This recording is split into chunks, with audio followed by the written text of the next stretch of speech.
tough benchmark to meet. And so I decided, thinking about all this, I thought, well, maybe it is the metrics that us nerdy economists use to measure these things just don't resonate with the average person. How many people on the street, the average Jane or Joe, cares about the poverty head count or the Gini coefficient or the Thiel ratio, much less? You know, it just goes over the, and they don't really tell you a dynamic story about poverty and inequality. They certainly don't tell you about kind of intergroup inequality, the things that really people care about. So I decided, given that we've had historic increases in inequality and pretty, you know, steady poverty levels for several decades, that I would try to tell the story of poverty and inequality in the US from the perspective of the metrics of happiness and well-being, which I've spent a lot of time developing. And I thought maybe the story will resonate more with people, and particularly non-academics, if it comes, you know, if it's a message about unequal hope, unequal happiness, unequal stress, whatever it might be. I didn't know going into it. And so that's what I did. I both did a lot of research and wrote a book about it. And indeed, I found that inequality is an important part of this story, but it's not the only part. And I found that the story was much more complicated than that. And I think this is where Shannon's and my research interests really intersect, which is the importance that I found in terms of different levels of hope and resilience across races and places. And it's a much more complicated story than I thought going into it. So poverty and inequality play a big role, but there's more to it. So let me start with telling you a little bit about the measures that we use. I know nobody really wants to hear about measures, but it's important that you know how we do all these measures. And then talk a little bit about my research, both for the book and then since then. And in particular, I'm going to talk about the latest research I've done on premature mortality and matching those trends with our metrics of hope, stress, anger, happiness. And then the newest research on hope and resilience, trying to understand what determines hope and resilience, why it matters, and why it differs across populations. So I started with a very simple thing, the pursuit of happiness, right? It's in the US Declaration of Independence. It's not about guaranteed outcomes, but about opportunities to seek fulfilling lives. And it's a concept that's grounded in Aristotle and in Mill's sort of conception of liberalism, which combines social fairness with individual effort. So it isn't about, you know, guaranteed anything, but it is about the right for people to seek fulfilling lives. So the basic question I asked in my book, which is called Happiness for All, Unequal Hopes and Lives in Pursuit of the American Dream, published by Princeton last year, is the American dream and the right to the pursuit of happiness still available to all citizens today? Maybe it never was, but I think it was more widely shared than it is now for a number of reasons I'll tell you about. And so my research explores why our increasingly distributions of income, well-being, and hope matter today and in the future, why they're going to matter more in the future. And we have some stark markers already. The very divided 2016 election woke us up to anger and frustration in this country that I think we didn't realize existed. And an even starker marker is the rising premature mortality rates among less than college-educated whites, the deaths of despair that Shannon spoke about and has done wonderful work on. So again, just a little bit on the metrics. So the measurement of well-being, everybody talks about happiness, and it gets public attention. It's actually the least well-defined term in all of this research. It sells books, so I confess it's in the title of all of my books. But from a research perspective, it's not a great term because it's just not well-defined. It could be happiness today. Are you happy today? Could be happiness with your life as a whole, and they're very different concepts. I'll talk a little more about that. So we really have a whole new science of well-being measuring well-being, and it involves collaborations. It started as a very nascent collaboration between economists and psychologists, and at the time I was one of the early people involved in this, and very lucky to be pretty early in my career in working with amazing people like Danny Kahneman and Dick Easterlin and George Akerlof. And Danny Kahneman went on to win the Nobel Prize in economics as a psychologist, the first psychologist to get a Nobel Prize in economics. But the point is that these collaborations, which are initially seen to be crazy, you know, economists were like, you're working with psychologists? What's wrong with you? Have really become quite a force. And since then, we now have also geneticists, biological scientists, medical doctors working in this field. So it's become a pretty exciting area to work in, and a really burgeoning area, I think, for understanding a host of public health and other problems. We can answer questions as diverse as the effects of commuting time on well-being, why cigarette taxes make smokers happier. That sounds crazy, but if you think about smoking not as an optimal consumption choice, which is what standard economics would say, but as a self-control problem, then it makes more sense. And why the unemployed are less unhappy with higher local unemployment rates. Again, sounds really weird, right? So economics would say, if you're unemployed and you have a higher local level unemployment rate, your predicted probability of being reemployed later is lower. Well, most people don't sit around and calculate their predicted probability of being reemployed later. They know they're miserable, they're unemployed. If there are more unemployed people around them, they feel less stigmatized, there are more people to play backgammon with, whatever it might be. So this method in particular is well suited for understanding situations that can't be answered very well by the classic economist revealed preferences approach. So the kind of basic approach in economics and many others, certainly political science, is based on observed revealed preferences. The idea is that you can't believe what people say in surveys. It's nonsense. It's all noise. But you can believe what people do if they make a consumption choice in a, and they have a fixed budget constraint. But actually, we all know people make really bad consumption choices. They try and keep up with the Joneses. They drive 10 miles to household demographics, expectations, happiness, education, marital stuff, risky behavior, risky sexual behavior, drug behavior, all this stuff in a confidential part of the survey. Time preferences, are you willing to give up income today to save income for tomorrow, a whole bunch of stuff. And it's really important to note that not one of these kids has a parent who's gone to college. The parents are all construction workers, taxi drivers, domestic servants, trash collectors, whatever it might be. And when we ask them what level of education would you like to complete, 85% of these kids say they're going to college or postgraduate education.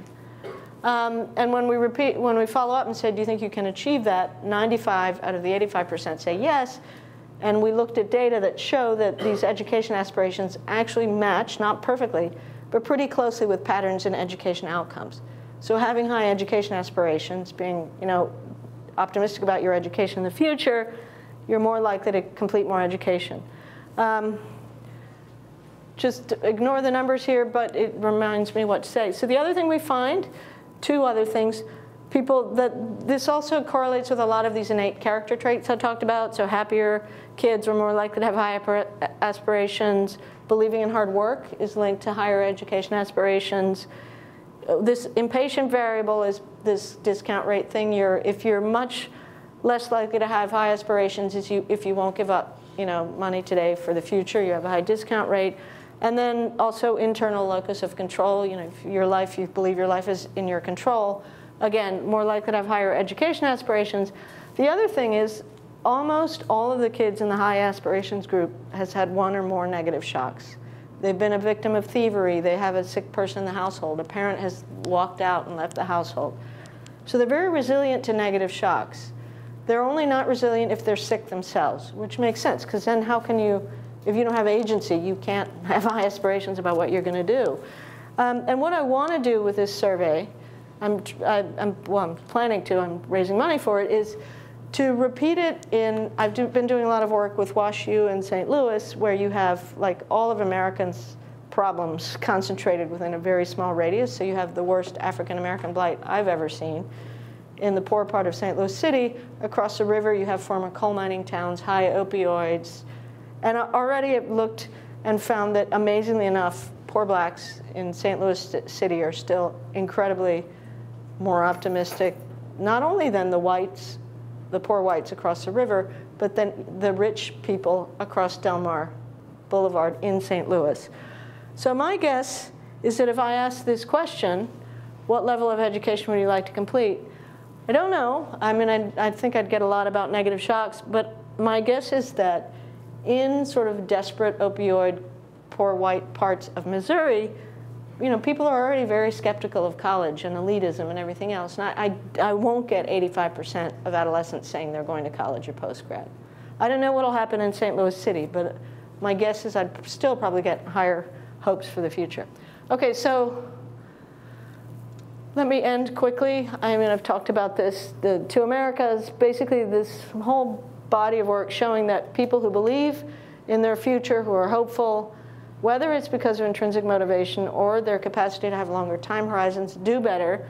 And we have every sign that there are big gaps in the US between the poor and the rich on these markers. But then there's also this twist in terms of differences across races. Why aren't blacks and Hispanics in the deaths of despair? Why are they more resilient? Why are they more hopeful? I mean, I have some thoughts, and I can talk more about that in the questions. Obviously, a big part of the story is the decline of the white working class, structural trends in the world economy, tech-driven growth, more competition for low-skilled jobs. And this group saw this in the 70s. That's what we find, right? In the US, I mean, this occurs in Europe too, but in the US, I think it's exacerbated by particularly high inequality, by weak public education, and also by welfare that stigmatizes recipients, right? If you're on welfare, you're a loser. We don't have a comprehensive, public welfare system. And particularly for this group that had the stable job and the stable nuclear family, when both of those things fell apart, they didn't have a narrative. They didn't have the extended social ties and social capital and Baptist churches and Hispanic families that minorities did. And minorities had less expectations about the American dream to begin with because they had faced discrimination and they didn't have privileged access to blue-collar jobs. So they had a whole other set of narratives in their lives. But for the working blue-collar men in particular in these places, they sort of lost the narrative of their lives. And this is where you see the biggest percent of males dropping out of, prime-age males dropping out of the labor force, opioids, premature deaths. And all these things are obviously linked, although we can't say perfectly how. And then, I don't think I fully understand these differential levels of resilience, although there's obviously some explanation. We see it in lower suicide rates, but we also see it in the willingness of minority men to take other jobs. There are lots of jobs available in the health sector. White women will do them, black men and women will do them, Hispanic men and women will do it, but white males, for the most part, won't. That's what the data shows. And then two last points. Hope matters. Right? We're finding that people with hope do better. We don't know how long that channel lasts. It seems to be pretty robust, but I want to understand that better. We know that blacks and Hispanics have much more of it than whites, for at least at the low income level. We also don't know if can hope and resilience be learned? Is that something that we could do something about, or is this just the way it is? I hope it's the former, but I don't know.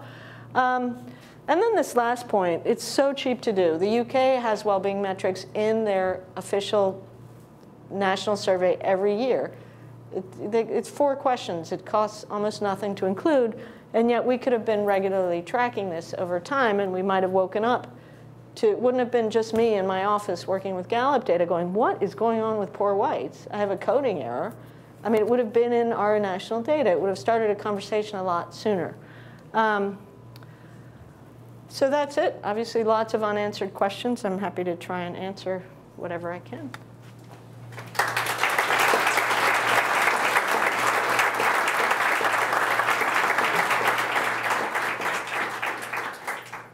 Oh, just quickly, I'm very happy to see my dear friend and former Brookings colleague, Steve Bennett here, who's now Vice President for Academic Affairs here. You're very lucky to have him. He is a dynamo. So good catch, you guys.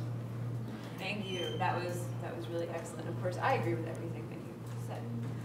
So we have about 25 minutes for questions now, and we have folks from CPR walking around with microphones. Hello. I don't think it works. Is on?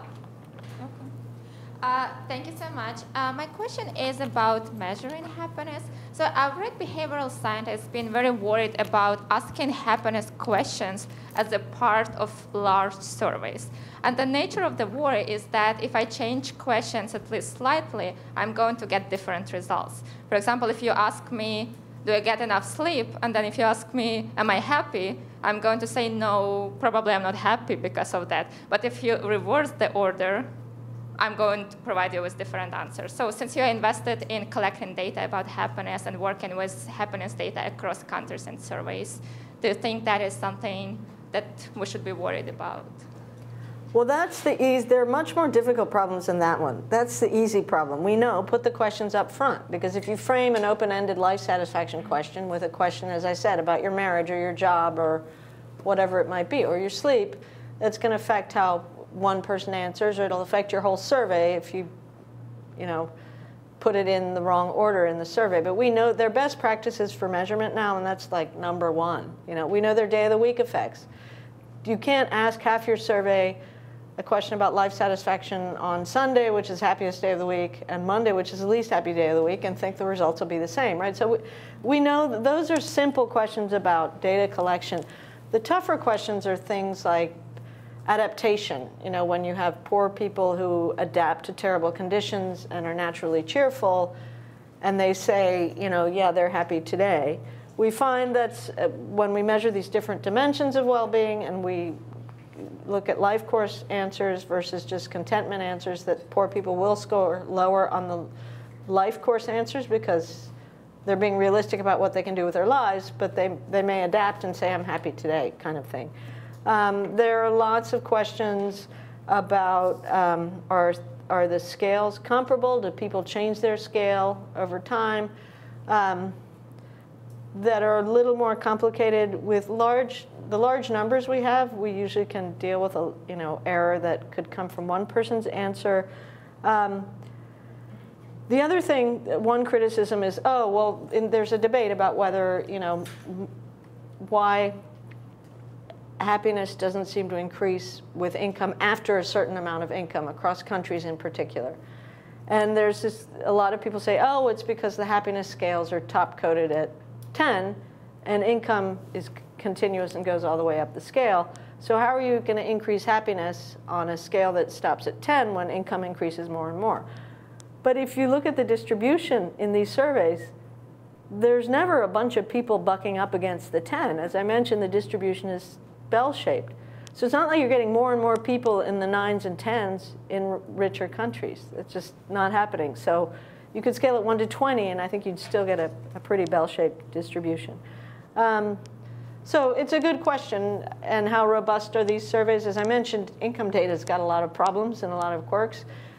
So does this data. I think we're pretty good at picking up on some of the main problems and being able to correct for it. I mean, the OECD's issued best practices for statistical offices around the world if they want to collect these data on, for example, question ordering, question framing.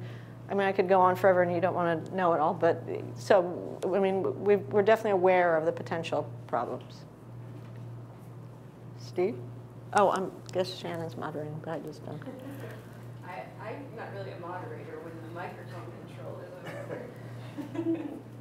Carol, a terrific speech. I've seen your presentation many times, and I learned something every single time. And I'd like to pause on something I learned today, which is the incredible educational aspirations of that cohort of Peruvian youth. And the question I have is, what was happening in Peru at that time? Were they seriously investing in secondary and tertiary education? Was there a policy reason why Peruvian youth were feeling upwardly aspirational in their education hopes and dreams? And that would be suggestive of something we could do here in the States. Well, that's a great question. And I've asked lots of people about it. First of all, these are urban adolescents, so I'm not sure you'd get the same results in very poor parts of the Sierra, although they've been reducing poverty and increasing infrastructure and communications and schools. So Peru has traditionally invested a lot in education. It's not always the highest quality, but basically public education through tertiary education is available if you want it. Now, if you're poor and you go to school and instead of working full-time, you're making a financial sacrifice. It's not necessarily easy to pull off. But the other thing I think that's happening that's quite relevant to what's happening in the blue-collar working class here, very different, is that all of these parents who are taxi drivers and construction workers and informal sector workers, they don't work glamorous jobs, they work very long hours and they commute long hours, but they're making it. They're getting, you know, if you look at what's been happening in terms of poverty reduction, it's been reduced. If you look at the expansion of what you would consider middle class for Peruvian standards, it's increased. And they want their kids to do better. They don't want their kids to be taxi drivers and construction workers. So there's a very strong cultural focus on education. And I think that's probably holds for much, but not all of Latin America. Related to that, and I think this is something that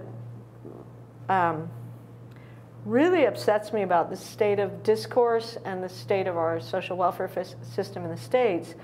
In Peru, like many Latin American countries, they have very successful conditional cash transfer programs. So if you are below the poverty line, you get a non-marginal amount of cash. It isn't just peanuts thrown at you. It's, you know, it's significant for a family of 4. Conditional on your sending your children to school, taking them to the health post, and taking yourself to the health post. What is the message that's sent? We will invest in you if you invest in being a productive member of society and educating your child and investing in your health. And these programs have, you know, they're not perfect, but they've been shown to be really effective, not just at poverty reduction, but in increasing hope and all kinds of other things. And when you compare that to a social welfare system that stigmatizes the poor. So I've looked a little bit at the bureaucracies that administer our benefits. So the universal programs, Medicare and Social Security, have these almost seamless bureaucracies. They're semi-privatized. They work, you get your check in the mail. There's no stigma, very efficient. Medicare, Social Security, even earned income tax credit, because that's a program everybody loves. So if you're on earned income tax credit, you get, once a year, you get a big boost. You get like a reverse tax thing, and you get a check that's substantial. It's not peanuts, it's not food stamps. And the data show, Bell Salhill's work shows, that people actually, when they get that credit, they use it for saving. They see it as a substantial boost and something they should use to save for the future, invest for the future, and they use it wisely. The programs that administer the, you know, cash assistance for the needy, food stamps, all these other things, are awful bureaucracies that stigmatize the recipients. They vary tremendously across states, right? And they're constantly in political discussions about being cut and, you know, let's make whatever, what's the latest thing? I think it's making Medicaid recipients work if they're not working. So if they're not working because they can't work, you take away their benefits. You know, it's just all kind of negative verbiage around people who fall behind in our society. And you know, if you look at what's happened, again, not all Latin American countries, but the ones that are doing well, the way social assistance is done, the way it's done in many other countries around the world, it's about trying to improve society as a collective and sort of we'll support you if you invest in yourself and your kids. And that's made a big difference. It's a huge difference in poverty reduction, but I think beyond that.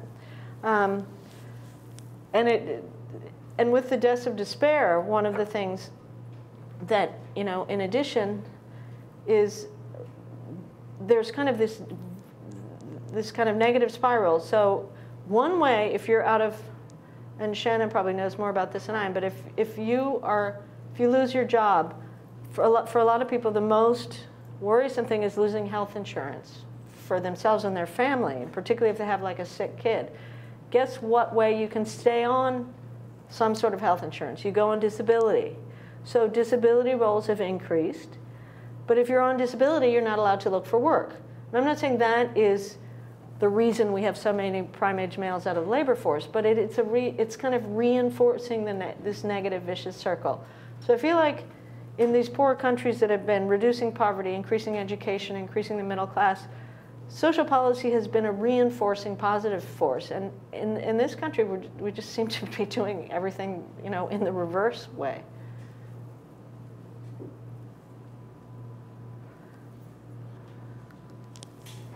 Hi, can you go back to your slide that you were comparing Latin America and the U.S.? Which one? Stress, smiling, hard work? Stress. Okay, there is, well, wait, that's hard work. Sorry, stress. Okay. So when you disaggregate by countries, what are the, how does this look? I mean, is the same patterns? Because Latin America is, I don't know how many countries, It's a lot of cultures, countries. different. Right. What we've done in this, is we've controlled for in this aggregate graph for individual country differences. But when you look across countries, I'd say for the majority, it's a pretty similar pattern. You know, I haven't looked closely at, say, Venezuela data. I can't imagine what it would look like, right? But that's sort of a country in complete crisis. But if you compare Chile and Peru and Brazil, you know, I think this pattern's pretty much the same. Because if you were to go ahead and look at U.S. versus Mexico, I will tell you that people are not smiling when, you know, especially in northwestern Mexico where you have, you know, chronic daily violence. And in reality, it's just, it really does not make sense to look at that. Specifically, if you go country by country, you know, it's like saying, oh, are Africans happier than the U.S.? I'm like, Africa's a whole entire continent. It's the same thing with Latin America, with its different specific, with this right, specific no, we looked, I mean, I don't violences. have the results in my head, but we looked at specific countries. Some score a little worse, some score a little better. Again, when you're looking at Mexico as a whole, which is what we're doing this comparison, we're not looking at the nuances between, you know, high crime regions and non-high crime regions. In the U.S., we're not, you know, we're aggregating out Detroit and Seattle, right? I mean, so it's just an aggregate picture that's pretty robust. I'm sure there are individual country differences, but they don't change the overall pattern. And the within country differences are, you know, even more complicated.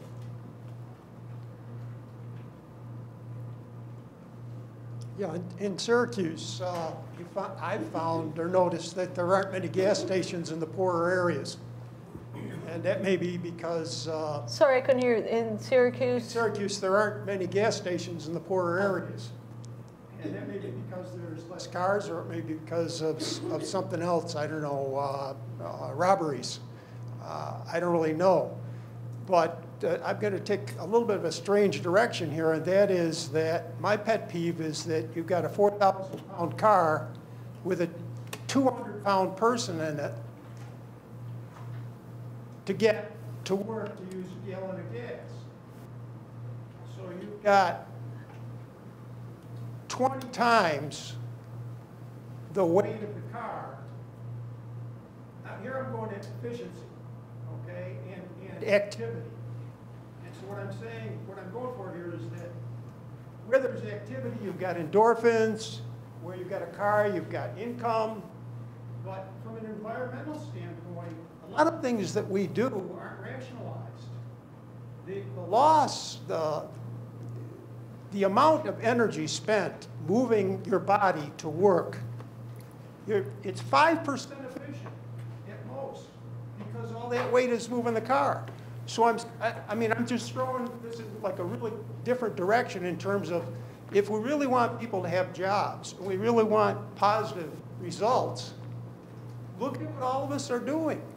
We've got 130 million people every day spending gas, 4,000-pound cars, moving 170-pound people. And all that energy moving the car is pretty much a complete waste, other than it gets you to a paycheck. Right. Well, I mean, it's not.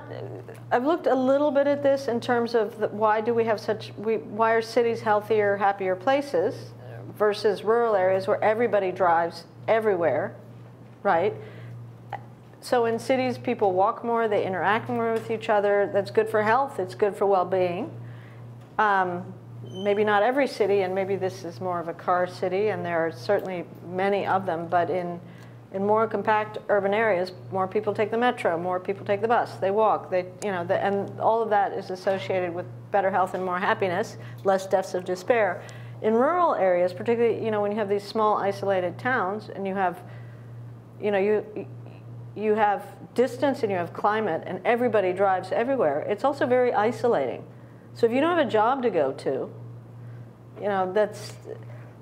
you may use less fuel, but you're also pretty miserable. And there's some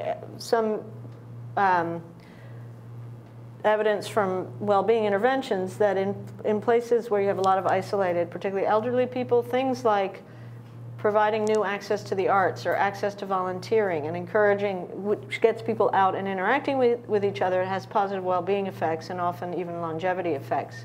So it's not really answering your question. Are we inefficient? Is it bad for 200-pound people to drive everywhere? Yes, but and it adds to obesity and all kinds of other health costs. Thanks for a great talk. I had a life course question, and the Gallup polls and the data that you're using tend to focus on adults and imagining. Do you know if there are studies that are focusing on some of the same kinds of questions but focusing earlier in the life course to try to see how childhood patterns might be translating into some of the things you're looking at in adulthood? Right. There's some work on children's well-being and then later life course well-being, and they're certainly correlated. They tend to be mitigated by other things like investments in education.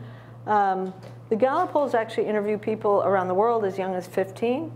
So it's actually 15 and up for the world poll. Less is known about consistency in the way kids answer these questions, but there's a bit of work. There's some new work in Britain that I've been modestly associated in from afar on this, looking at well-being over the life course, and some work I've been doing with some PhD students on how does maternal life satisfaction and depression affect children's later term outcomes, and we find that there's clearly a relationship. So maternal depression is associated with lower, for the sort of younger kids, with lower growth in terms of height and weight, and with lower Peabody scores in terms of reading and math scores by about age 5 or 6. This is with a panel data set in Peru. And then we also find that this is more puzzling, and I'm not fully sure it's another PhD student, but she found that she looked at the older kids, at adolescents, and found that maternal depression was associated with riskier behaviors like smoking for adolescents, smoking and unsafe sex. But for some reason, maternal depression mattered to boys more, and maternal life satisfaction mattered to girls. Now, having had 2 teenage boys, my guess is boys aren't really even noticing if their mother's happy, but they'll probably notice if she's very depressed. I don't know. And girls are more sensitive to their mothers. But in any event, there's some, there's certainly suggestion that children's well-being matters to later life outcomes, and that that maternal well-being in particular matters to children's outcomes. There's also some new work. I've been working a little bit. I live near Annapolis, Maryland, and so when I'm not in DC, I've had some involvement with the Maryland Behavioral Health Association and their work on adolescents, and in particular concern about opioids, children of opioid patients, adolescents on opioids. And one of the things they find that I find terrifying and very depressing, but also something we really need to understand better, is they find children as young as 3 and 4 going to preschool incredibly stressed, children of opioid patients. And and if you think about self-esteem and resilience, they get none of the kind of the things that seem to be the building blocks for both self-esteem and resilience. And so I think we not only have to worry about the opioid crisis today, but about its effects on the next generation. And I think, it's a crisis. I think it's a social crisis of magnitudes we don't fully understand. But if you think about it intergenerationally, it's even more stark. Time for one more. Thank you. It's an excellent presentation. Could we go back to the place slide where you had the 2 geographies of the United States. I'm very interested in that data and the correlation with race. Okay, yeah, and we have I can send you a bigger paper called The Geography of Desperation, and we looked also at stress and anger and all kinds of stuff. But so I think that's fascinating, looking at the bottom slide, why non-whites, if I understand it correctly, in the dark green, are most optimistic. And how that correlates with race, and then also maybe how it correlates with do they think their children would be worse off, and what's going on there? And I know you don't necessarily have an answer to it, but I think it's really fascinating the geographic distribution of that. I do too, particularly when you think about, there's all kinds of work by some of my colleagues at Brookings on how the historical reach of institutionalized racism, and which differs across counties in these southern states, and how it's linked to worse outcomes in terms of crime, social mobility, and everything else today. So here I think, and I'm treading into areas that as an economist I'm probably not good at understanding better, but things like culture, shared culture and norms, resilience, whatever it is. I think a lot about social ties, having seen so much of that in Latin America and also now among the African American community. And the whole, and it's why I controlled for religion, because I didn't want this to be driven by Baptist churches in the southern states. But they do play, they're unobservable positive spillovers of certain religions, right, that probably play a big role. And Ann Case, who's one of the authors of the Deaths of Despair stuff, has been looking a little bit at evangelism and how, which is predominant among sort of blue-collar whites in the heartland, and how, and I'm really out of my league here, but that evangelicals emphasize your individual relationship with God versus, there are other religions like the Baptist Church that are much more about community and much less, and if you think about it, it's almost ironic, because here we've got the same people who believed in the American dream, who don't have it anymore, who don't have social ties and networks to fall back on, who don't believe in government. And then you think even the predominant church is emphasizing the individual again. And I think what's going on in these places is it's like Latin Americans concentrated in the Southwest and African Americans concentrated in the Southeast. And it is about culture and community and music and food. I mean, and it's, again, that's hard to put in robust economic terms. But if you go to Latin America, for the most part, you feel just a whole different sense of quality of life, food and music and everything else that matters to people's lives in ways I don't think we can put a handle on. But I think in places where people have shared disadvantage or negative shocks or all kinds of other things, I think those things play a big role. And the other thing is all about expectations. So, there's some wonderful work by Andrew Cherlin at Hopkins, a sociologist who's looked a lot at the identity of the working class. And he finds that minorities are much more likely to report that they live better than their parents did, which for the most part is accurate, right? I mean, it's like the Peruvian kids. They're going to do better than their taxi driver parents. They're going to go to college, and their parents are determined that they do that. But they don't just expect they will do better or that it will be easy. Versus when you have the decline of a whole, cohort of the population, it has really negative effects on all kinds of things. And so blue-collar whites are much more likely to say they live worse than their parents rather than better than their parents. And thinking you live worse than your parents or reporting that you live worse than your parents did is linked with less trust in government, lower levels of well-being, and one other bad thing. I don't remember what it is. It's not good. Yeah, but so there's also a kind of expectations story. I mean, at the risk of making a stupid comment, I'll say, in future, asking a question like, do you feel part of community, and how much does that impact your happiness? Right. No, I think there's been a lot of work on community level well-being. It's not, I've asked questions about how people compare themselves to others in their community and others in their country to get a sense of reference groups. But it's very important. What's interesting about these optimistic poor blacks, though, this isn't a Pollyanna finding. So the same poor blacks who are very optimistic about the future report their financial situation is much worse than do poor whites. They also are less satisfied with the city they live in, right? But they're still optimistic. So it's, you know, there are things going on there I can't fully explain. Okay, our time is up, so let's thank Dr. Graham.